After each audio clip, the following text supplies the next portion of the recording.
Hi friends, welcome to our channel. ఈ వీడియోలో మనం తెలంగాణ హిస్టరీలోని నిజాం కాలం నాటి పరిపాలనకు సంబంధించిన కొన్ని ముఖ్యమైన ప్రశ్నల్ని ఈ వీడియోలో డిస్కస్ చేసుకుందాం. సో కాబట్టి ఖచ్చితంగా వీడియోకి లైక్ చేసి ఖచ్చితంగా ఎండ్ వరకు చూడండి. సో ఈ వీడియో మీకు రాబోయే గ్రూప్ 2 మరియు గ్రూప్ 3 ఎగ్జామ్స్కి తప్పకుండా యూజ్ అవుతుంది కాబట్టి సో ఖచ్చితంగా వీడియోకి లైక్ చేసి ఎండ్ వరకు చూడండి. సో ఇక లేట్ చేయకుండా వీడియో స్టార్ట్ చేసుకుందాం. ఓకే, సో ఇక్కడ ఫస్ట్ క్వశ్చన్ చూడండి. క్రింది వానిలో సరైన వాక్యాలను గుర్తించండి. క్రింది వానిలో సరైన వాక్యాలను గుర్తించమంటున్నాడు. సో అవేంటో చూద్దాం. సో ఇక్కడ ఆప్షన్ ఏ కనుక చూసినట్టయితే విద్యాశాఖ పనితీరును పరిశీలించటకు సాలార్జంగ్ ముహతమిమ్ తాలిమత్ అనే అధికారులను నియమించాడు అంటున్నాడు. అదేవిధంగా 1869లో విద్యాశాఖ కార్యదర్శిగా విల్కిన్సన్ నియమించబడ్డాడు అంటున్నాడు. ఆ తర్వాత నిజాం కాలం నాటి ప్రైవేట్ పాఠశాలలను కాంబాలు అనేవారు అంటున్నాడు. సో ఇందులో మనం సరైన వాక్యాలు ఏవో గుర్తించాలి. సో ఇక్కడ ఫస్ట్ ఆప్షన్ చూసినట్టయితే మనకు ఈ యొక్క విద్యాశాఖ పనితీరును పరిశీలించడానికి సాలార్జంగ్ ముహతమిమ్ తాలిమత్ అనే అధికారులను నియమించడం జరిగింది. సో ఇది మనకు రైట్ ఆన్సర్. ఇది రైట్ ఆన్సర్. ఆప్షన్ ఏ అనేది రైట్ ఆన్సర్. సో నెక్స్ట్ 1869లో విద్యాశాఖ కార్యదర్శిగా నియమించబడ్డది ఎవరంటే విల్కిన్సన్. ఇది కూడా రైట్ ఆన్సర్. ఓకేనా. సో ఈ వీడియో అనేది మీకు రివిజన్ పర్పస్లో చాలా యూజ్ అవుతుంది. సో కాబట్టి ఖచ్చితంగా వీడియోకి లైక్ చేయండి. ఓకేనా. సో ఇక్కడ నెక్స్ట్ ఆప్షన్ సి కనుక వచ్చినట్టయితే నిజాం కాలం నాటి ప్రైవేట్ పాఠశాలను కాంబాలు అనేవారు అంటున్నాడు. సో కాంబాలు కాదండి, ఇది కాంగీలు అనేవారు. ఓకేనా. సో ఇక్కడ మనకి ఇది రాంగ్ ఆన్సర్. కాంగీలు అనేవారు. ఓకేనా. నిజాం కాలం నాటి ప్రైవేట్ పాఠశాలను కాంగీలు అనేవారు. సో కాబట్టి ఇక్కడ మనకు ఆప్షన్ సి అనేది రాంగ్ ఆన్సర్ కాబట్టి ఆప్షన్ ఏ అండ్ బి మాత్రమే సరైనవి. కాబట్టి ఆన్సర్ ఏమవుతుంది? ఆప్షన్ 3 అనేది ఇక్కడ మనకు రైట్ ఆన్సర్. ఏబి మాత్రమే సరైనవి. Okay. So next second question చూద్దాం.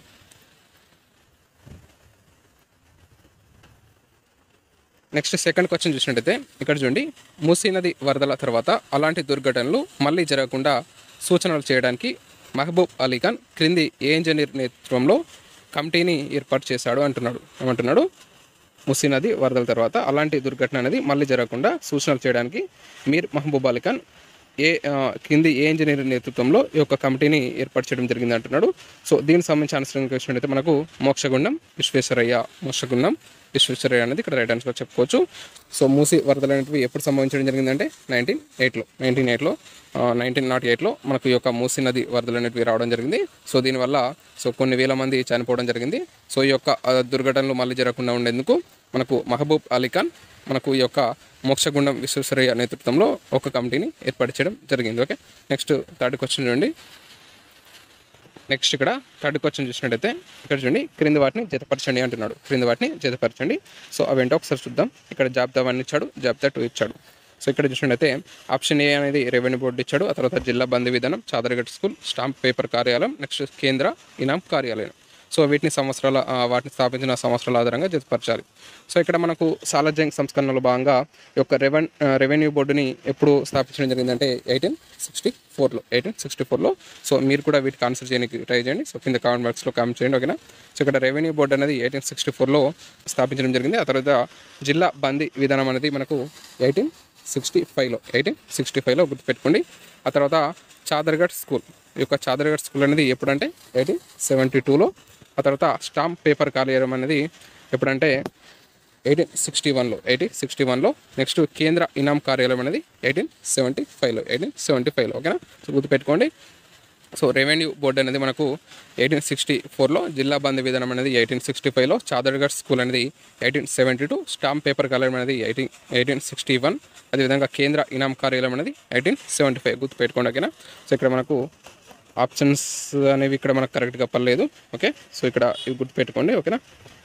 సో ఇక్కడ మనకు A3, B4, C2, D1, ఇక్కడ E5. ఓకేనా. E5 గుర్తుపెట్టుకోండి. ఓకే. నెక్స్ట్ క్వశ్చన్ చూసినట్టయితే సో నెక్స్ట్ ఫోర్త్ క్వశ్చన్ చూడండి. ఇక్కడ యంగ్ మెన్స్ ఇంప్రూవ్మెంట్ సొసైటీ అనే సంస్థను స్థాపించినది ఎవరు? యంగ్ మెన్స్ ఇంప్రూవ్మెంట్ సొసైటీ అనే సంస్థను స్థాపించింది ఎవరు అంటున్నాడు. సో దీనికి సంబంధించిన ఆన్సర్ వచ్చేసి మనకు అఘోరనాథ్ చటోపాధ్యాయ. ఓకేనా. నెక్స్ట్ ఫిఫ్త్ క్వశ్చన్ చూడండి.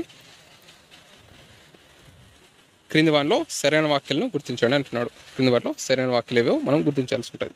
ఇక్కడ చూడండి. ఆప్షన్ ఏ నిజాం ఉల్ ముల్క్ మంచి కవి, పార్సీలో అనేక కవితలు రాశాడు అంటున్నాడు. ఆ తర్వాత నిజాం ఉల్ ముల్క్ కలం పేరు మానిల్ అంటున్నాడు.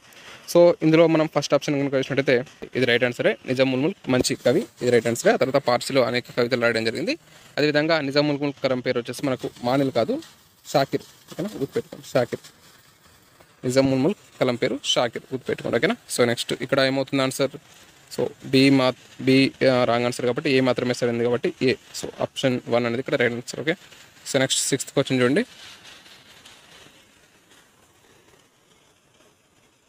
సో నెక్స్ట్ 6th క్వశ్చన్ చూసినట్టయితే నిజాం ఉల్ ముల్క్ అసలు పేరు ఏమిటి? నిజాం ఉల్ ముల్క్ అసలు పేరు ఏమిటి అని అడుగుతున్నాడు.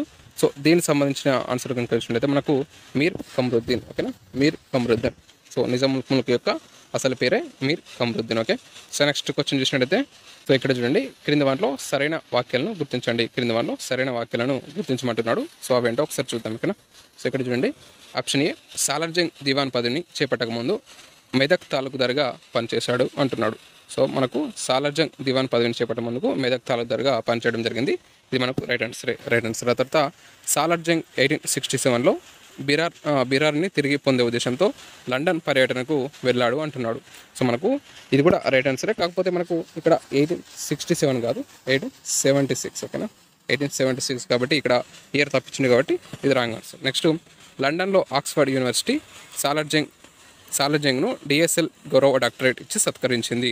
లండన్లోని ఆక్స్ఫర్డ్ యూనివర్సిటీ సాలార్జంగ్కు డిఎస్ఎల్ గౌరవ డాక్టరేట్ ఇచ్చి సత్కరించడం జరిగింది. ఇది రైట్ ఆన్సరే. ఆ తర్వాత కనుక వచ్చినట్టయితే సాలార్జంగ్ లండన్లో కాటన్ అనే అధికారి నుండి పరిపాలనా విధానాలను నేర్చుకున్నాడు అంటున్నాడు. ఇక్కడ చూడండి, సాలార్జంగ్ లండన్లో కాటన్ కాదు డైటన్. ఓకేనా, డైటన్ అనే అధికారి నుండి పరిపాలనా విధానాలను నేర్చుకోవడం జరిగింది. ఓకేనా. సో ఇక్కడ మనకు ఆప్షన్ డి మరియు ఆప్షన్ బి రాంగ్ ఆన్సర్ కాబట్టి మనకు ఏ మరియు సి మాత్రమే సరైనవి. కాబట్టి ఆప్షన్ 2 అనేది ఇక్కడ మనకు రైట్ ఆన్సర్ చెప్పుకోవచ్చు. ఆప్షన్ 2. ఓకేనా. సో నెక్స్ట్ 8th క్వశ్చన్ చూడండి. నెక్స్ట్ ఇక్కడ క్రింది ఏ సంవత్సరంలో పార్సీ స్థానంలో ఉర్దూను నిజాం రాజ్య అధికార భాషగా మార్చారు అంటున్నాడు. ఏ సంవత్సరంలో పార్సీ స్థానంలో ఉర్దూను నిజాం రాజ్య అధికార భాషగా మార్చడం జరిగిందంటే మనకు 1884లో. ఓకేనా, గుర్తుపెట్టుకోండి. సో మనకు ఈ సమయంలో నిజాం రాజు ఎవరనేది మీరు కామెంట్ బాక్స్లో కామెంట్ చేయండి. ఓకేనా. సో నెక్స్ట్ చూడండి,